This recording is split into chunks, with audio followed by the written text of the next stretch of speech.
जी बीबी जी, अभी बहुत तेज बारिश हो रही है। सड़कों पर पानी भरा हुआ है। जैसे ही बारिश रुकेगी मैं आ जाऊंगी।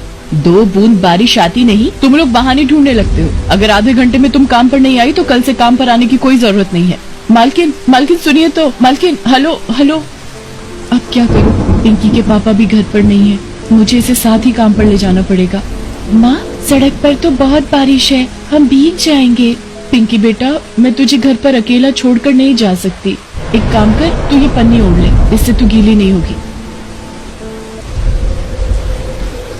माँ, मेरी चप्पल पैर से उतर गई, पानी में बह गई। पिंकी की चप्पल सड़क में भरे पानी में बह जाती है। जैसे तैसे पार्वती अपनी बेटी पिंकी को लेकर मालकिन के घर पहुंचती है। उनके कपड़े पूरी तरह से भीग चुके थे और पिंकी भी ठंड से कांप रही थी। मालकिन पार्वती पर चिल्लाने लगती है, आधा घंटा बोला था और तूने आने में 1.5 घंटा लगा दिया। कहाँ रह गई थी? अब तक सारा काम पड़ा हुआ है। घर की हालत देख। पता नहीं, तनख्वाह लेने के टाइम पर तो तुम लोग ठीक हो जाती हो और आगे पीछे जरा सा मौसम खराब हो जाए तो तुम्हारे बहाने बनने लगते हैं। और ये क्या, सारे घर को अपने मैले कुचैले कपड़ों से और गंदा कर दोगी? और इसको क्यों ले आई?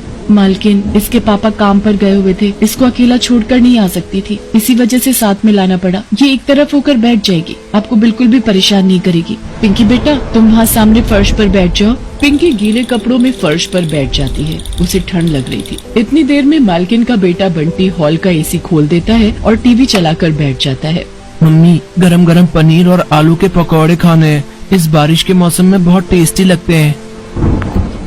बंटी बेटा, एसी बंद कर दो। देखो उस बच्ची को ठंड लग रही है। पापा, बहुत गर्मी है और मैं पकौड़े खा रहा हूँ तो मुझे और गर्मी लग रही है। कोई बात नहीं साहब। पिंकी बेटा, जाकर वहाँ गैलरी में बैठ जा।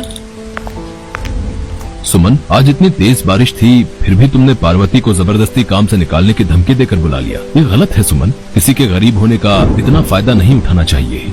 बंटी के पापा अपने कमरे में चले जाते हैं। पार्वती काम में लग जाती है। अरे मैं तो भूल ही गया मम्मी, मुझे ड्राइंग शीट का काम पूरा करना था और ड्राइंग शीट खत्म हो गई। पापा तो अंदर रूम में अपना काम कर रहे हैं। अब इतनी बारिश में मैं शीट्स कैसे लेने जाऊँ? रुक, मैं पिंकी को भेजकर मंगवाती हूँ।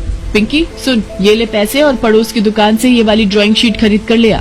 पर आंटी, बाहर सड़क पर बहुत तेज बारिश हो रही है और पानी भी भरा हुआ है। मेरी चप्पल सुबह आते हुए पानी में बह गई। मैं नंगे पैर कैसे जाऊंगी? मालकिन पिंकी को जबरदस्ती नंगे पैर बिना चप्पल के बारिश में ड्राइंग शीट लेने भेज देती है। बेचारी डरते डरते बारिश में जाती है। इतनी देर में बंटी का दोस्त निखिल, जो पड़ोस में ही रहता था, वो छत से बंटी को आवाज लगाता है।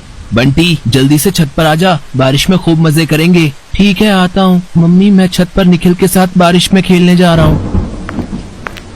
उधर पिंकी बेचारी नंगे पैर बारिश में भीगती हुई ड्राइंग शीट खरीद कर ला रही थी। अचानक पिंकी के पैर में चोट लग जाती है और खून बहने लगता है। बड़ी मुश्किल से वो घर पहुंचती है। इतनी देर में बंटी के पापा भी कमरे से बाहर आ जाते हैं। पिंकी, ये तेरे पैर में चोट कैसे लगी मेरी बच्ची?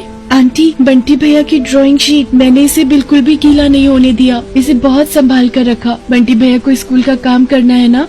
बंटी भी बारिश में खेलकर छत से नीचे आ जाता है। पिंकी की भोली बातों को सुनकर सुमन बहुत शर्मिंदा होती है और सचमुच पिंकी ने अपनी चोट की तरफ ध्यान नहीं दिया। उसे तो बस ये चिंता थी कि बेटी की ड्राइंग शीट खराब ना हो। पार्वती, तुम रुको, मैं अभी फर्स्ट एड बॉक्स लेकर आती हूँ। सुमन पिंकी की चोट पर दवाई लगाकर पट्टी बांध देती है। पार्वती, रसोई में जाकर पिंकी के लिए 1 गिलास हल्दी वाला दूध गर्म करके ले आओ। ये ठंड से कांप रही है और इसे चोट में भी आराम मिलेगा। सुमन, पार्वती और पिंकी गरीब जरूर हैं, पर मन से कितनी ईमानदार हैं। आज तुमने देखा।